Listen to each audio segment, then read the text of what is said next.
Top of the morning, evening, or afternoon, wherever you may be on this beautiful day. And any day you get to wake up and tell somebody you're sorry for doing some rotten shit, or any day you get to wake up and forgive somebody for having had rotten shit done to you, is a beautiful day.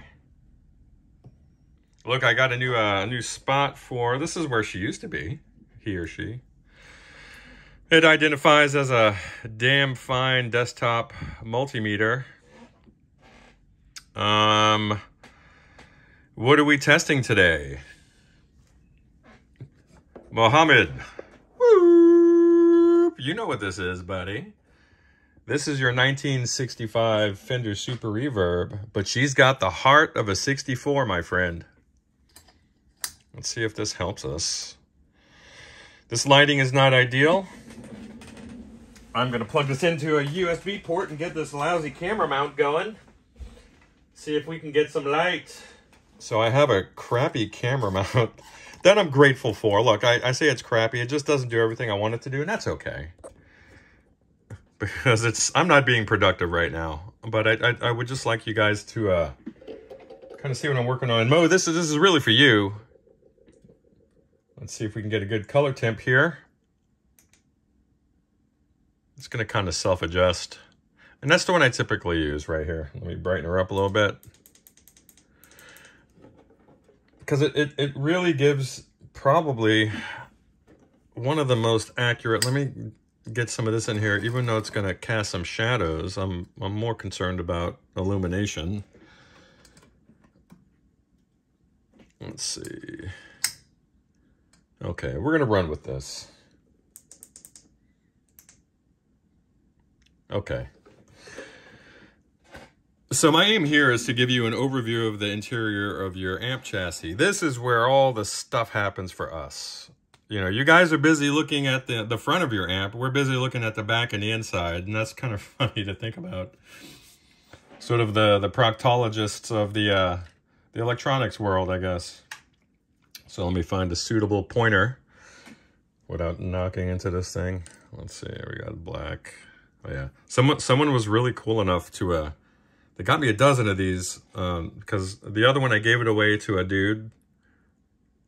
But check that out, it's kind of hard to see. Where's it at? It's just a cool little Japanese dragon. And what I kind of like about these guys is, it's more humorous. And that if you look at their eyes, it's a little crossed. I would lose in a fist fight with a Japanese guy, because I would be kind of laughing, because I've been all over the world, and people express anger in different ways. Does it culminate in fighting and somebody's knuckles on your face? Sure, it does. But what we perceive as terrifying or scary does change from culture to culture, and this is comical to us, but to them it might be kind of frightening. One of the things on my bucket list, and I don't really talk about that, is to have a Japanese man yell at me in anger and charge at me. And that hasn't happened yet. I've gotten close. I've gotten close on a few occasions at the Narita airport. On one occasion, when I was making a rude comment about having shrimp tails sticking out of my McDonald's hamburger, someone got offended. Though I am a man of many cultures, I guess I typically come across as a certain way. So anyway, what the hell am I even going on about? 8 minutes in, and I haven't covered anything about this lovely Aunt Mohammed. Let's just start on which end of this is going to be the easiest. So I'll tell you what the other guy did. And I'm speculating based upon when I was a younger guy. Maybe he didn't have the proper temperature iron or the proper gear to get this hot enough so it would flow into the entirety of this pre-existing joint here. So it looks like he just parked his iron on there, his little weller, and just got it hot enough to maybe cover it up a bit. But that's not good enough. So we're going to have to make this guy look like the other ones. And this is typically a problem on these. Over time. Now, see how far I can get out here. You'll see some carefully moving along. You'll see, whoop, another one there. What's it doing? The same thing, isn't it? It's barely on there. The guy who made a repair, if it wasn't out of haste, it was because he just didn't have the right stuff to do the job. And that's okay. It's held up, right?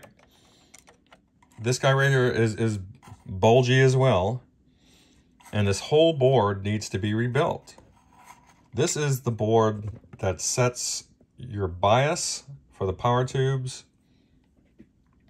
And it also filters the supply as well. So noise here is going to be amplified. So what we want to do is, like the filter pack board, this needs to physically come out. We need to clean it all off. And there's going to be an insulator board underneath here. You could probably see it there as I pry it up just a touch. That needs to be cleaned as well. And we're not just going to clip these off and jab in new leads. We need to make physical connections consisting of a crimped bend of the lead, and then we apply solder. This diode, it's probably good, but we're going to replace it anyway. It's time. Same thing with this 470 ohm dropping resistor here on the bias supply. All right. I'm not going to cover all the common things, but this is something that I don't see discussed enough. The way Fender chooses to orient these jacks makes it very convenient for this particular joint. Right there. See that? They bend the tabs, and then I'll put the they'll put the resistors in and just call it a day. You can see this was just poked through, and then they soldered right on top of it. Through the years, things do move around, and you want to reflow this. You'll physically see the resistor settle into a slightly different position. The way these carbon comp resistors are constructed, you could literally pull these leads right out of the body. It's pretty crazy. So having a little bit of tension over the decades will do that for you. And this will develop issues. So if you melt these while they're in place, then you can improve reliability. All things being equal, as they would say. You'll typically see that little 1 meg going to ground. It's kind of hidden right here. Sometimes there'll be cracks that you can't see. These will develop cracks that you can't really see. That can cause issues. Oh yeah, one last thing before I get out of the way. This beautiful blue molded cap here is being used as a safety cap. It's also being used to scrub noise from the power line, be it RF or electromagnetic or just all the junk that comes out of your wall. This is not the proper cap for the job. This is essentially a tone cap. It's not the proper cap for the job. We're going to use a Y class cap, for us a Y2 rated cap. That will be put in place from the neutral to ground. You will use an X class cap if you're going across the hot neutral, but that's not what we're doing here today. If this cap fails, it's typically going to fail as a short. The Y class caps will fail as an open. That way we're not getting wall voltage onto the chassis of the amp, creating a lethal shock hazard. So that and the grounded power cord wired the proper way will take us a long ways towards having a safe amp to operate and enjoy. You can play barefoot. Bye. All right, this is just an example of what I was referring to. Now, each section within these multi-section caps, in fact, all the caps all the way across, all the electrolytics are rated at 25 microfarads, right? Well, that's fine. Let's see what they are now. We don't just go by ESR readings. You need more data, right? Let's see what the first section of this cap looks like.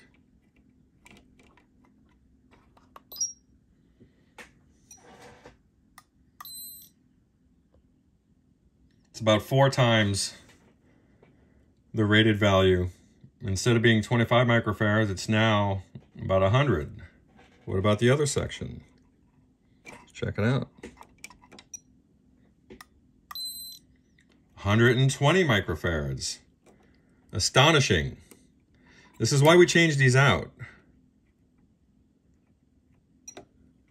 This is going to show open because we're not connected to the anode end. Let's test the first. Look at that.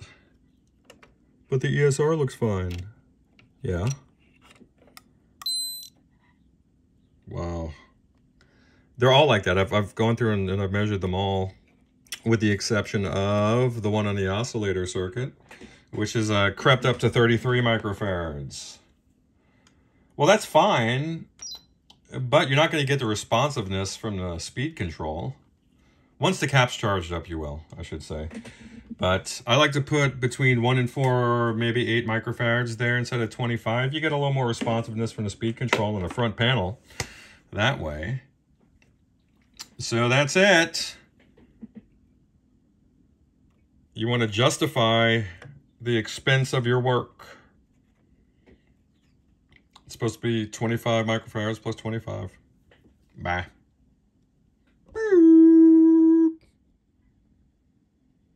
All right, Mo, this is your rebuilt bias supply board. I need to clean it up, obviously. All of your leads are crimped. And get all that nasty flux off so she looks nice and shiny. We have decent little air gaps underneath all the hot stuff. Not that it really needed it. It lasted so long as is, or as was. But yeah. Shaping up. Oh, Ahmed. What's up, Bubba? Look at this. Oh, she's looking nice. What do you say? Look at that. Looking beautiful. Your old safety cap used to be right there, not anymore. Now we have you properly wired. Look at those lovely screen grade resistors.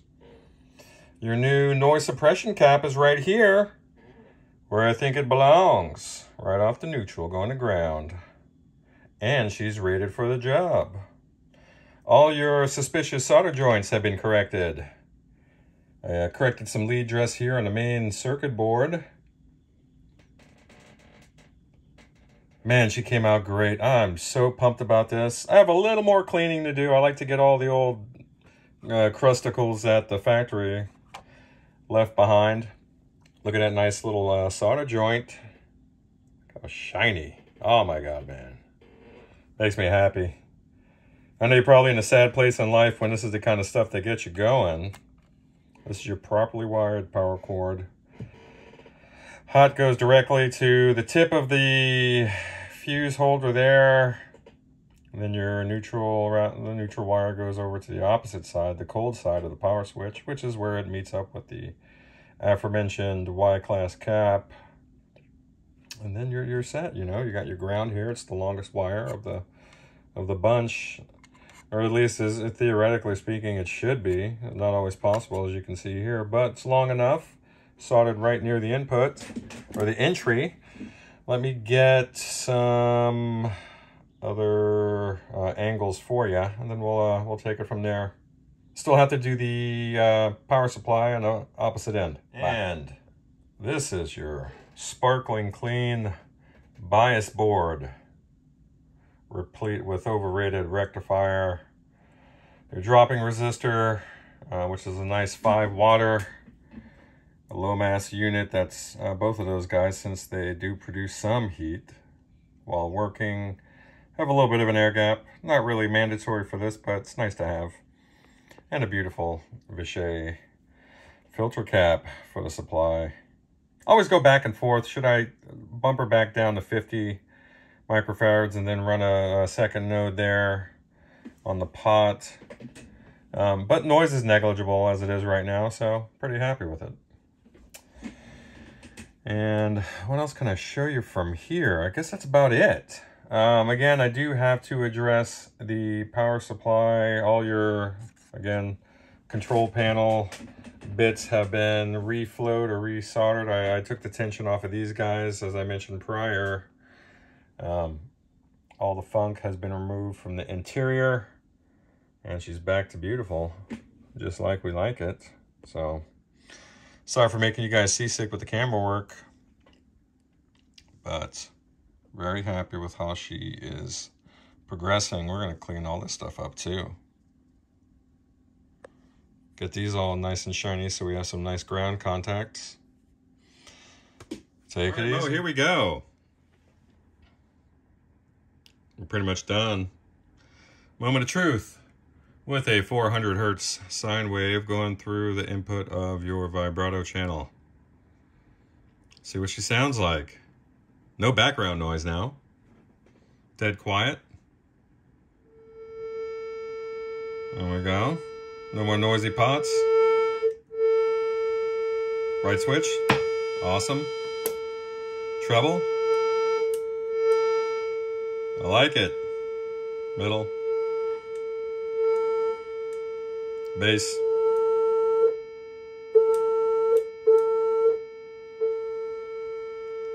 Let's lower that a little bit. Reverb. Just a little bit of a 120 there. I'm gonna work that out. Let's get your that going. See how low we can go.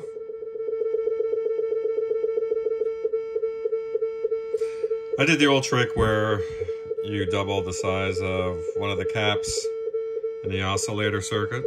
I'll give you a slow speed.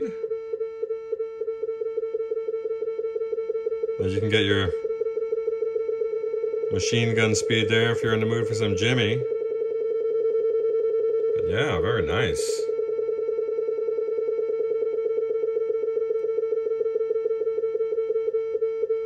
Very happy. Very happy. So we'll go ahead and hook up your reverb pan. Test her out with that. Should be good to go.